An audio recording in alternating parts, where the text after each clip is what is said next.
Hey loves, Kristen here. I am doing a card pull for this full moon in Taurus, this lunar eclipse that's happening in November, November 8th, 2022. Again, this is timeless. If this finds you at a different time, then it finds you at the perfect time. So I went ahead and I pre-shuffled the decks. I'm going to do some oracle cards first, and then we'll get into the tarot. So when I was shuffling this animal spirit deck, the card that flew out of the deck, literally, was the groundhog spirit, inviting us that it's time to let go. I feel like it's really poignant message right now for this full moon, for this lunar eclipse, which is really, really inviting us to let go, right? Let go of anything that doesn't serve us, let go of anything that doesn't hold promise, let go of anything that is holding us back, keeping us from thriving. I love that this little guy, if you look at the image, he's kind of like kissing on, holding a heart up to his mouth. And I think that there's this reminder in this card, in that image, that letting go is actually a very loving act, right? That letting go can really connect us deeper in with our own compassion, our own love, right? Our own connection. I think sometimes it's really common to think of releasing and letting go as a bad thing, right? I think there is this idea sometimes in this culture of ours, which really focuses on achievement, where we think that if we haven't, right, made it all the way to the end, that somehow we failed, right? That letting go is somehow like an admittance of failure, when in fact letting go is just a really natural, healthy process that creates space for new growth. So we have the groundhog spirit. And then from this Work Your Light Oracle card deck, the card that popped out was the Sisterhood of the Rose. It says on here, beauty and devotion, priestess, mystic teacher. I think that this card is really inviting all of us, right, to tune back into our own mystic power, to tune back into our own inner knowing, our own inner light, to remember that we actually have everything that we need within us and in the connections that we create here on earth. And that there's this permission, again, especially with this groundhog card coming first, that as we let go, it creates more space. It creates more space for us to embody our true power, for us to really remember what actually matters, right? To reconnect in with our own source, right? Our own connection with each other, right? Sisterhood of the Rose, priestess, mystic teacher, beauty and devotion. So inviting us to really tune in, right, to our own power, right? And I think it's really poignant as well that Taurus, the full moon is in Taurus, and Taurus is very much a sign that is embodying this energy of beauty and devotion, right? This Taurus is a earth sign, a fixed earth sign that's ruled by the planet of Venus, and Venus often is associated with pleasure, right? Earthly pleasures. And so where in our life can we bring in more beauty?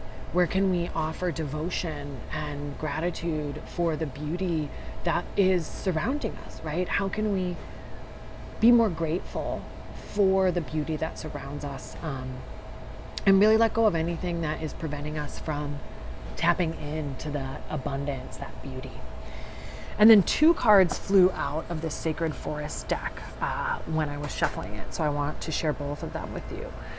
So again, Spirit of Autumn, letting go, another invitation to let go, right? And I love that this one is the Spirit of Autumn, right? Because that's the season that we're in right now. It is very much a time of letting go, of harvesting, right? Of really celebrating what we have and letting go of what doesn't serve us. And then the other card that flew out was this Storm Spirit, chaos, right? I think this is really an invitation to remember that sometimes as we let go, it creates space for it to feel stormy, for it to feel chaotic, right? Because sometimes as we're letting go, as we're releasing, we're creating space for new. We are faced with the unknown, right? We're faced with uncertainty, right? We are having to relearn how to do things. We're having to do things again for the first time, and that can feel chaotic, right? That can feel stormy, that can feel scary. I also want to name that I think it's really poignant that here in the States, we're also having election day on this day, November 8th. And so there's also this reminder of like that storm, right? Like what change can we ignite with our own energy, right? And this reminder that sometimes change and storminess, right, is brings some moments of chaos. So can we befriend the chaos? Can we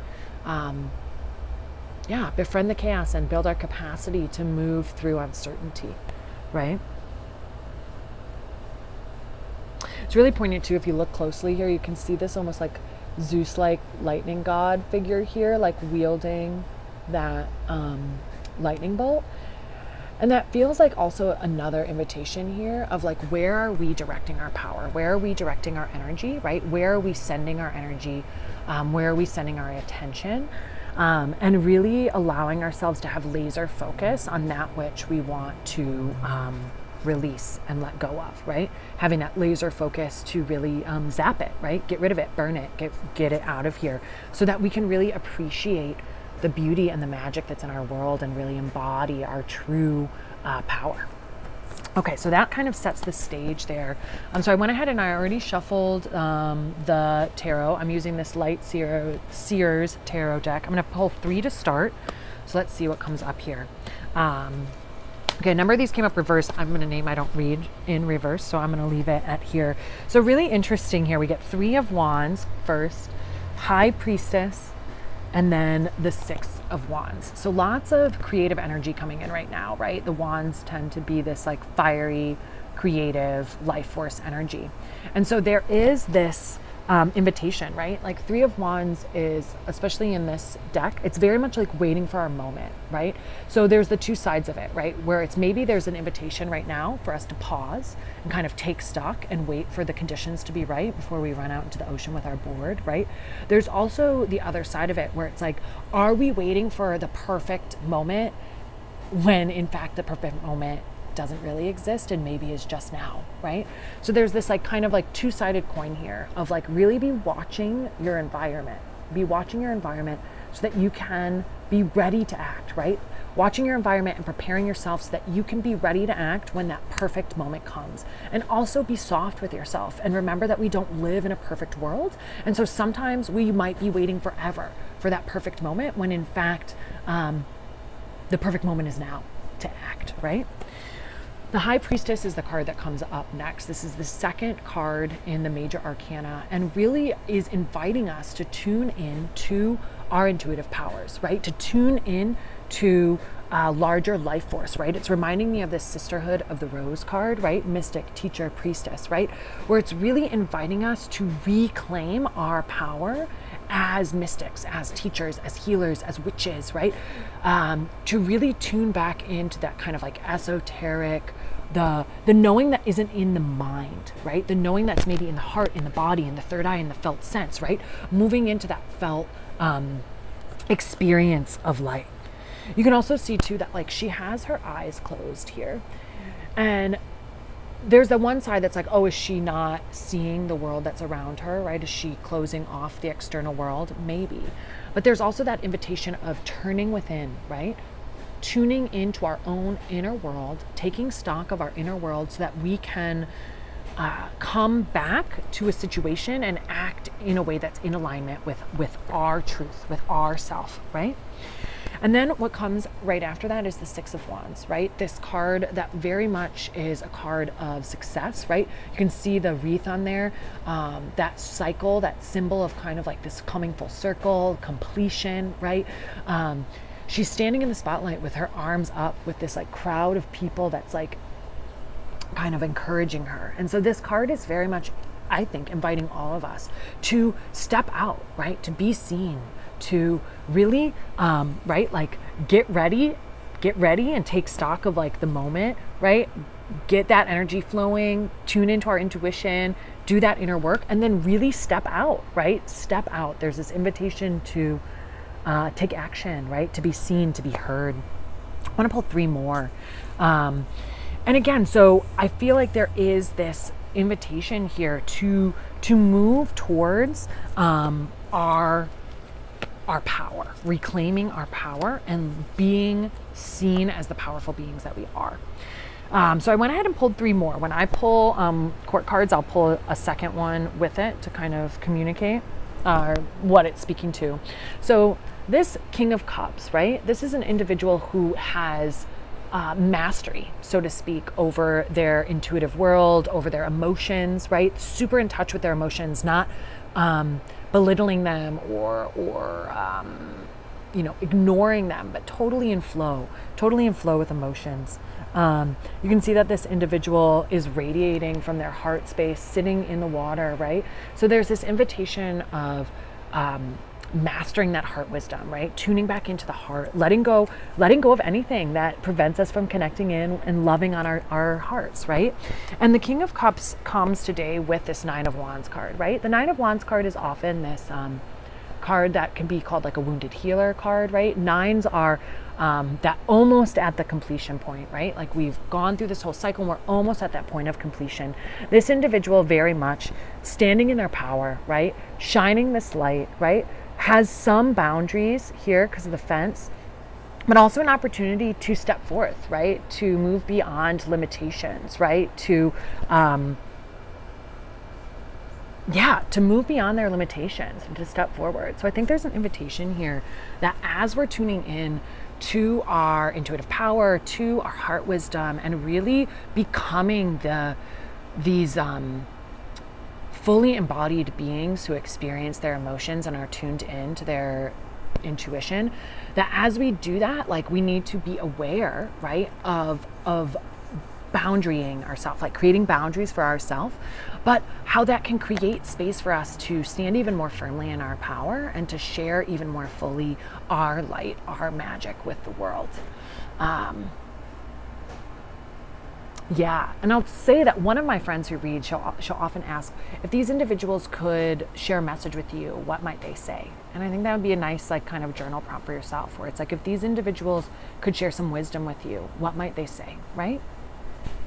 So then we get two more cards from the major arcana here. We get the World, and then we get the Judgment card, which I think is really poignant, right? The World is the final card in the major arcana. It's a card of cycle completions. It's a card of essentially like mastery, right? Like we have moved through these cycles of growth and we have gotten some sort of mastery, right? Like we have done it, we've achieved it, right? And so there is this invitation with this World card, right? Especially when we look, the High Priestess is right above that card. There's this invitation to really honor the ways in which that we have done the work, right? The cycles that we've completed, the kind of successes that we've had, the mastery, the skill development, right? That we have cultivated for ourselves, and to really stand in that power and use that power for good, right? Right after the World, we have the Judgment card. The Judgment card, especially in this deck, feels like an invitation to let our inner self out, right? To free ourselves from the confines, right? To fully dance in the light, to stop holding back, to stop trying to like be maybe what they thought we should be, what they told us we should be, and to just be who we really are. So I think it's a really beautiful kind of like progression from this like, okay, we've mastered this like, drop that guy, but we've mastered our emotions, we're standing in our power, right? We're boundaried, but also like have space to move beyond our limitations. We're standing in the center of the world, right? In the center of this cycle. We are emanating our power, we're laughing, we're enjoying, we're having fun. And as we move with that energy, right? Embodying that energy, we're invited to let go even more, right? Let go of even more limitations, right? I think it's poignant that, again, that this Six of Wands is right above this Judgment card, right? Because there's this invitation to really, really like share our gifts with the world, right? Unabashedly. All right. Okay, I'm just going to pull three more. So the three more that I pull, Nine of Cups here. Nine of Cups is often wish fulfillment, right? Another kind of like coming to cycle completions, right? Like we're doing it, right? We've been waiting for that right moment. We're like mastering our emotions. We are standing in our power and we're having wishes fulfilled, right? We're getting what we are asking for. We're attracting it, right? Then we have the Hierophant, right? The Hierophant is often in traditional tarot, this card will often have like religious individuals on here. To me, the Hierophant is very much this card of like regaining our spiritual authority, right? You can see that this individual is laughing, and behind them is this like staircase to heaven, so to speak, right? Where they are really tapping into universal wisdom, spiritual wisdom, and truth. And so again, we have the high priestess, right? We're tapping in to our intuitive knowing. We're channeling in energy. We're balancing the kind of light and dark energy in our bodies. We're fully embodying our power, right? We are living in alignment, right? We are completing cycles. We're doing it. And as that happens, right, we're reconnecting in with spiritual wisdom, with our truth, with the truth, right? And then the final one that comes through here is this Four of Swords, right? Tending to ourselves, taking care of ourselves. So again, right, as we step out into the world and share our magic with the world, as we shed our limitations and really let our true self dance and shine, right? We're going to need to take care of ourselves, take care of our tender heart, and rest, right? So there's this invitation, this overall invitation here of really letting go, right? Releasing, right? Embracing the chaos that might come from the release, right? Really claiming our power as intuitive beings, as healers, as priestesses, right? And as we let go, right, we tune in to when is the right time? Like when I'm looking at this diagonally, right, we have this Three of Wands, right, kind of waiting for the right time. We have the World, right, the time is now. We have completed cycles. We are doing it. We are fulfilling our destiny, so to speak. And then we have the Four of Swords, right, resting, where there's this invitation of like, as we embody our power, as we step into our power, we also have these moments of waiting and this moment of rest, right? That in order to really embody this energy, we need to rest. We need to take care of ourselves. We need to wait for the right opportunity. We need to let go of things, right? And again, when I look this way, right, we're really tuning into our heart energy. We're calling for what we want. We're allowing our wishes to be fulfilled, right? We are, again, right, standing in our power, right? Living in our authenticity. And again, the Six of Wands, right? We are being recognized for our power. Ooh, yeah, feels potent, feels potent. I want to see if there's one more card from this top that wants to come through. And it was the King of Pentacles, right? I think this, again, an invitation that like we have what we need to do the work that we came here to do. And sometimes we need to have moments where we are letting go, right? And trusting that we have everything that we need, that we can let go and still be fully resourced, that we can let go and still have that success, right? Have that mastery, right? That we that letting go isn't somehow like abandoning ourselves or anyone else, but is really creating space for our success, right? For our power, right? For our intuitive abilities to come through. So I'll say in closing here, give yourself some space today to do some reflection on what needs to be let go, right? What needs to be let go so that you can fully embody your power? What needs to be let go so that you can stand in your truth, right? And reconnect in with your inner knowing, right? And really, really be that powerful, intuitive being that you have always been. Well, thanks so much for tuning in, and I will see you next time. Bye.